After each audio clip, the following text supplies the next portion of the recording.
Jumpa lagi dengan saya, Willy The Rooms, di The Sinners Channel.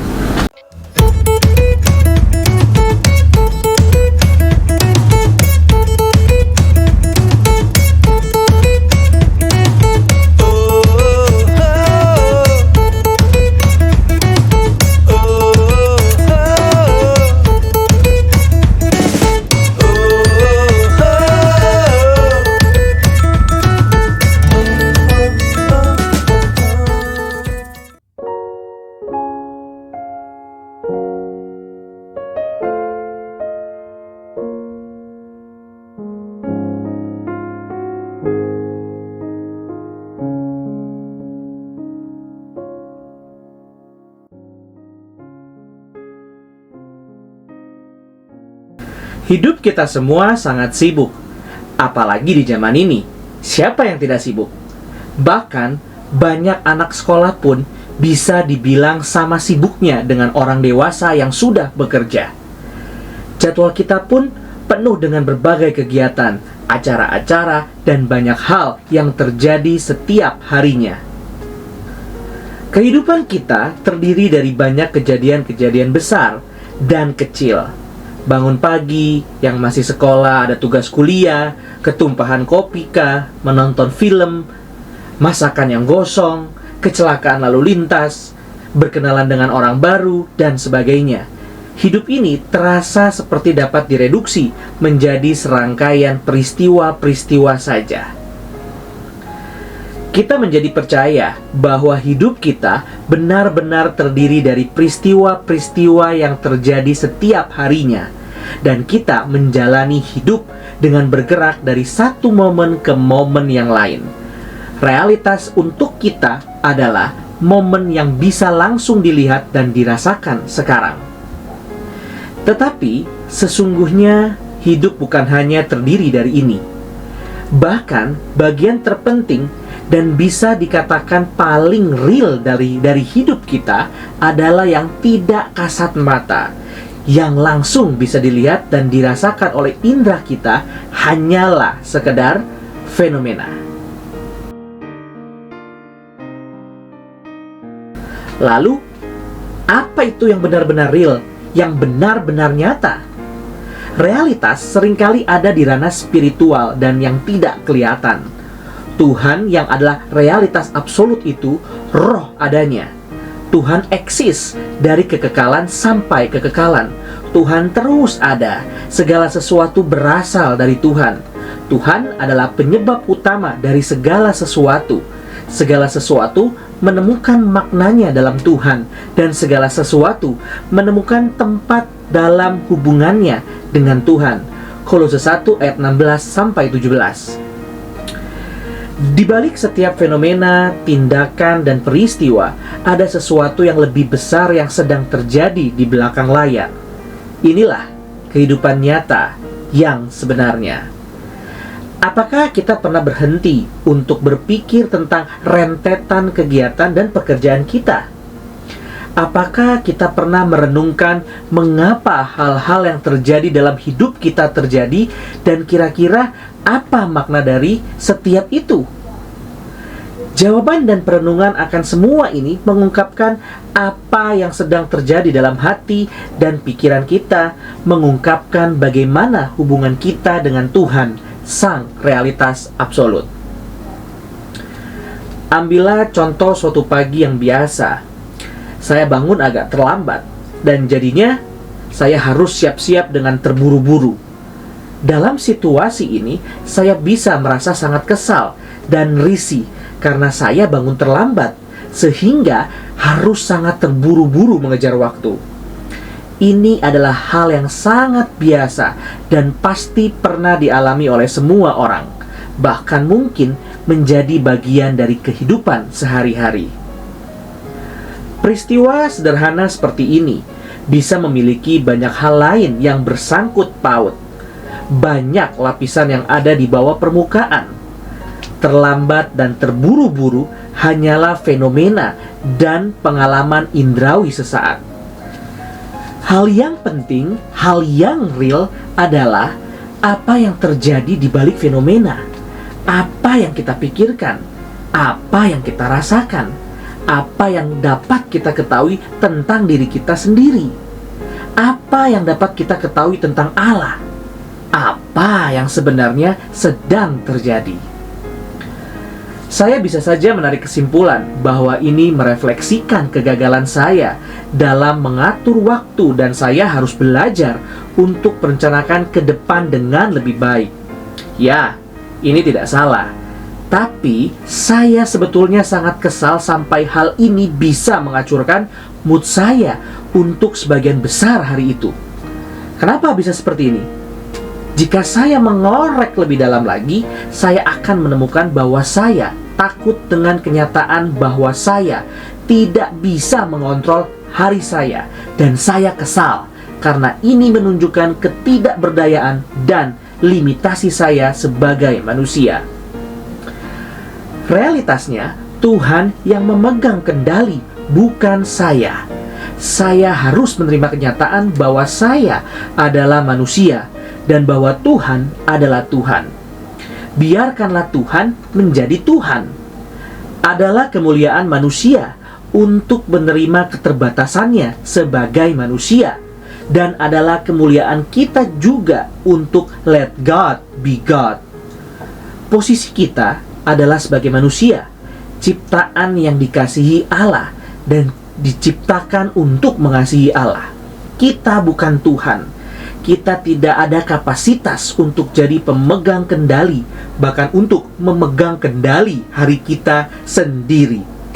Yakobus 4 ayat 13-15. Tetapi kita, apalagi kita yang sudah mati dan hidup dalam Kristus, Kolose 3 ayat 1-4, memiliki kapasitas untuk mempercayakan hari dan perkara-perkara kita kepada Tuhan.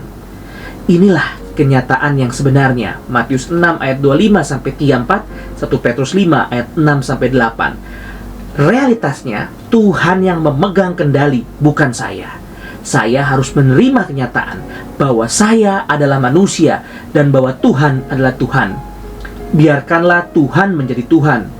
Adalah kemuliaan manusia untuk menerima keterbatasannya sebagai manusia, dan adalah kemuliaan kita juga untuk let God be God.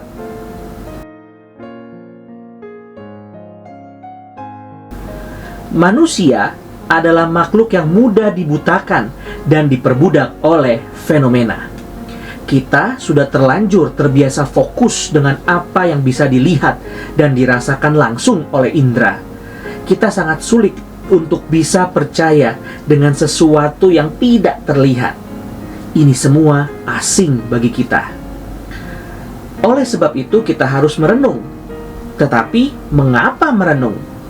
Mengapa penting untuk sadar akan kehidupan nyata yang melampaui apa yang bisa dilihat? Untuk kita bisa melihat Tuhan. Mengapa harus melihat Tuhan? Untuk bisa melihat dan menikmati kemuliaannya. Bukankah ini tujuan hidup manusia? Pertanyaan dan jawaban pertama dari Katekismus Singkat Westminster berbunyi demikian. Apa tujuan utama hidup manusia?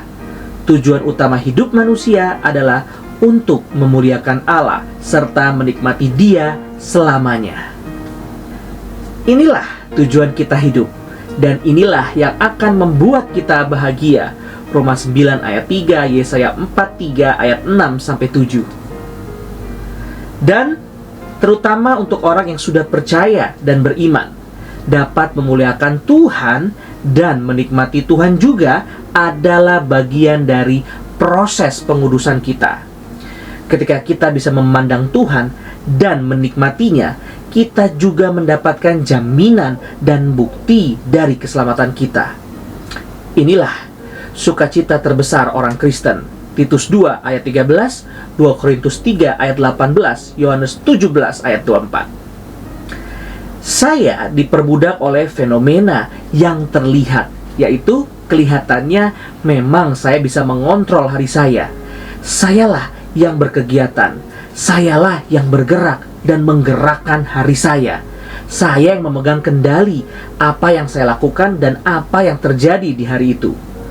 Keyakinan yang salah ini mungkin bisa terus berlanjut jika saya selalu berhasil untuk bangun tepat waktu dan segalanya berjalan sesuai keinginan saya. Kelihatannya memang benar, saya yang memegang kendali atas hari saya dan hidup saya. Tetapi dengan kejadian-kejadian seperti terlambat dan terburu-buru, hal yang real terkuak, yaitu bahwa Tuhanlah pemegang kendali. Ini adalah fakta dan kenyataan yang objektif. Ada sukacita dalam fakta bahwa Tuhan yang memegang kendali. Saya memang manusia yang tidak punya kapasitas untuk mengontrol dunia ini. Ketika saya bisa melihat dan menerima fakta bahwa Tuhanlah yang berdaulat, saya tidak perlu lagi berusaha untuk menjadi Tuhan dan memikul beban Tuhan dengan mencoba mengontrol hidup saya. Ada beban besar yang terangkat. Ada rasa aman juga yang terasa. Karena Tuhan saya bukan hanya berdaulat, tetapi Ia baik dan mempunyai rencana dan tujuan dalam setiap hal yang terjadi dalam hidup saya. Yeremia 32 ayat 41, 2 Tawarik 16 ayat 9, Yesaya 41 ayat yang ke-10.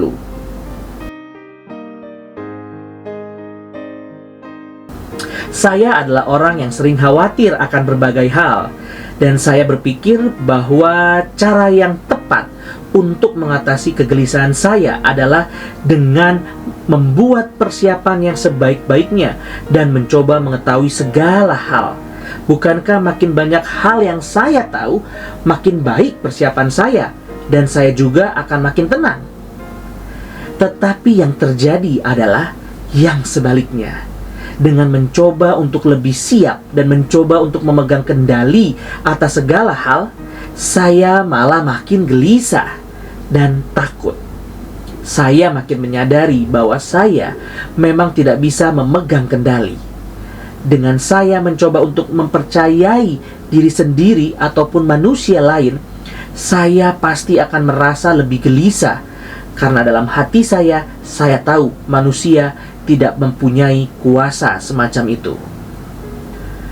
Bagaimana jadinya jika saya sadar akan kenyataan bahwa Tuhan adalah Tuhan dan Dialah yang memegang kendali? Ini bukan berarti saya tidak perlu membuat perencanaan, tetapi saya tidak perlu memikul beban harus mengetahui segala sesuatu dan mengontrol segala sesuatu. Tambahkanlah fakta bahwa Tuhan bukan hanya berdaulat, tetapi Dia juga Allah yang memelihara.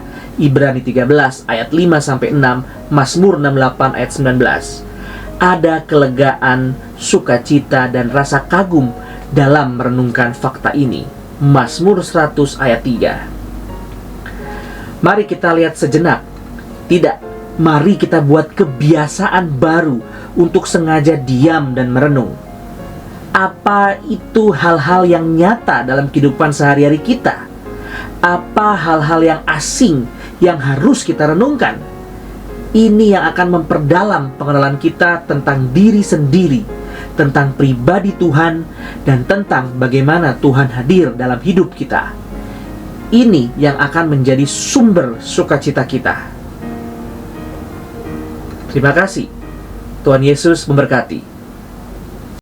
Puji Allah, puji Allah, puji Allah Tritunggal. Mulia-mulia bagi Allah, pemberi kurnia keselamatan.